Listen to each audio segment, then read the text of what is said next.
There's a phase of the PhD that nobody prepares you for. Not your advisor, not your program, not the students who came before you. And it's not the dissertation itself. It's the moment right before it. The moment when coursework ends. Up until that point, your entire academic career has had some basic structure. Someone tells you what to do, when to do it, and how you'll be evaluated. Syllabi, deadlines, office hours, due dates. Even in a PhD program, coursework gives you all of that. And then one day, it stops, and you are completely on your own.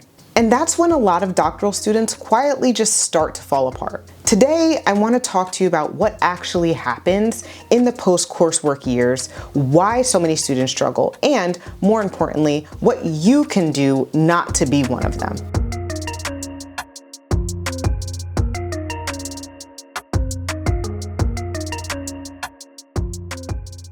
So here's what people get wrong about this phase. They think the difficulty is intellectual. They think, I'm struggling because the dissertation is hard, because research is hard, because writing is hard. And those things are true, but that's not actually what's breaking people. What's breaking people is architectural. The scaffolding is gone. For the first time in your life, probably, there is no external structure imposing itself on your days. No syllabus, no weekly seminar, no professor expecting something from you on a random Thursday, just you, your committee, and a vague multi-year project, and a whole bunch of time.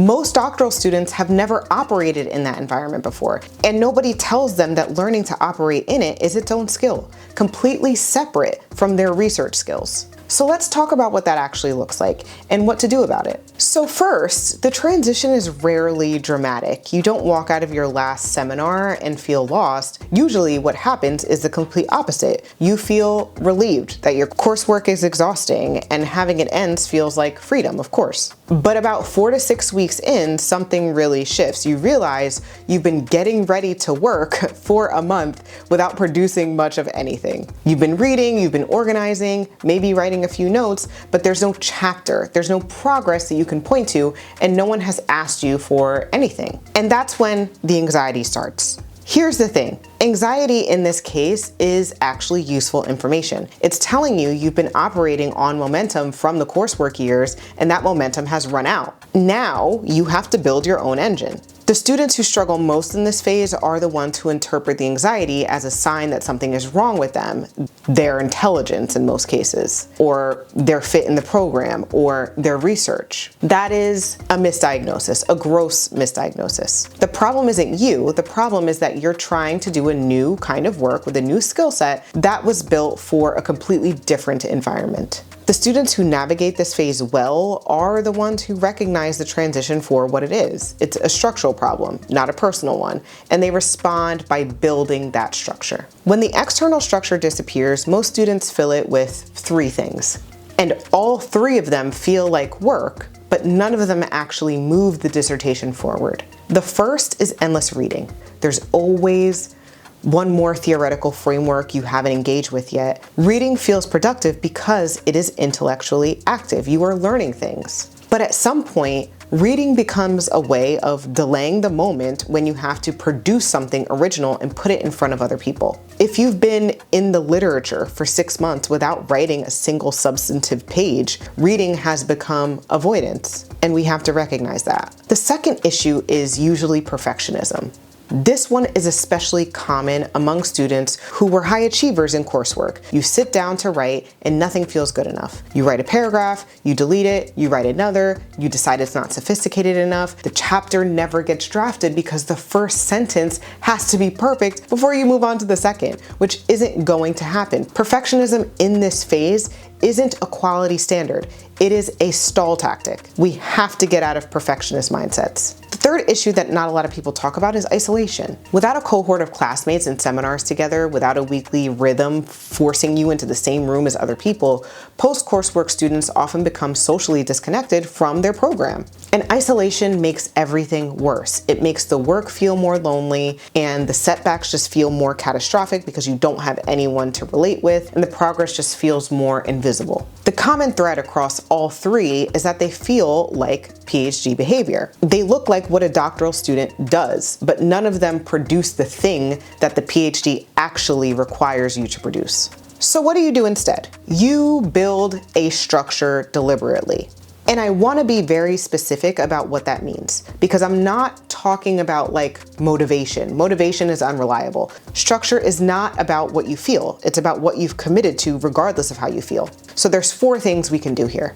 The first, treat writing like a job with hours, not some mood-dependent creative act. Set a recurring writing block, 2 hours every weekday morning before you check email, or whenever works for you. Not when inspiration strikes, not when I've read enough, a fixed window. The goal for that window is not to produce some brilliant prose. The goal is to produce pages. Ugly pages count. Incomplete pages count. The dissertation gets written in drafts, not in finished sentences. The second thing you can do is create a milestone calendar and share it with your advisor. Vague goals like finish chapter 2 by spring are not goals, they are wishes. Break the work into concrete deliverables with specific dates, and then tell your advisor what those dates are. The moment someone else knows your timeline, the accountability structure that coursework used to provide starts to come back. Third, schedule regular advisor contact, and don't wait until you have something worth sharing. One of the most common mistakes in this phase is going silent with your advisor because you don't feel like you have enough progress to report. That silence is exactly when you need contact most. A standing monthly check-in, even a brief one, keeps you on the radar and keeps the relationship functional. Also, it holds you accountable to bringing some piece of work to share with your advisor. Even if you thought you weren't ready, you definitely have something to talk about. And fourth, and this is a last but not least situation for sure, you need to find or create a peer accountability structure. A writing group, a dissertation accountability partner, a weekly check-in with one other person in your program. The goal isn't emotional support, it's a forcing function. When someone else is expecting to hear what you've worked on this week, you work on something because you want to share something. So it holds you accountable. Now, I want to end with something practical because I think a lot of people watching this are either in this phase right now or about to enter it. And the question they're really asking is what I'm experiencing normal? Here's the distinction that I make. Hard is normal. Slow is normal. Feeling uncertain about your argument is normal. Feeling like your writing isn't good enough yet is normal. All that is just what dissertations feel like. You're doing original research with incomplete information in a field that rewards nuance. It's supposed to feel uncertain and hard. Now, being stuck is different. Stuck looks like months without producing any new writing, or consistent avoidance of your work. You open a document and you close it, deteriorating communication with your advisor, a growing sense that you fundamentally don't belong in the program. Those are signals to act on, not just wait out and let happen. If you're stuck, the move is not to push harder in isolation. The move is to bring someone into it. Your advisor, your director of graduate studies, a therapist who works with graduate students, a coach who understands the academic environment, me, anybody. Getting help in this phase is not a sign that you're failing. It's a sign that you understand the problem clearly enough to address it. The post-coursework years are hard, but they're navigable. And the students who get through them are not necessarily the smartest or most talented. They're the ones who built the right structures early. They asked for help when they needed it, and they kept producing even when nothing felt good enough yet. That is something that you can control.